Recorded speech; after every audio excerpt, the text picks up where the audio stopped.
2025 na mga bossing ko, syempre hindi pa rin kumukupas yung quality ng gawa ng Bossmel Custom Seat, especially dun sa mga camelback seat natin.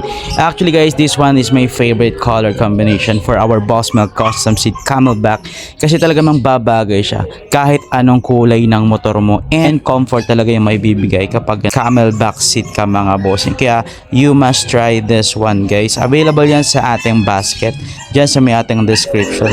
Okay guys, nandito tayo sa Bossmel Custom Seats Bacoor branch. Kaya kung makikita mo dito sa ating branch guys, ang daming pagpipilian. At the same time guys, we have new release ng ating mga items for our Bossmel Custom, especially yung mga yung mga sandblast, and at the same time yung combination ng sandblast and yung kanyang bride na waterproof. Okay, since itong hawak ko guys, yung best seller natin pagdating sa mga camelback exeter. Okay, so ito talaga yung camelback seat natin, talagang best seller natin. Gusto ko yung bigyan ng idea dun sa ating product dito sa ating Bossmel Custom Seat. Let's go.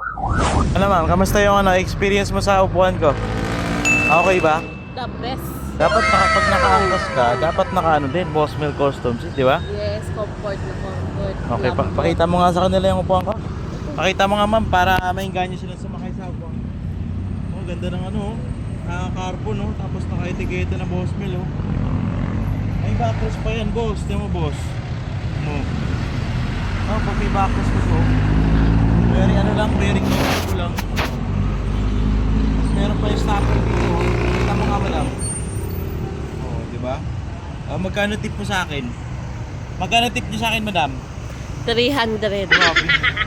Boss lang, o din sa mga gusto mag-avail ng Bossmel Custom Seat na camelback seat, PM nyo lang yung page ko, lalagay ko yung description sa baba.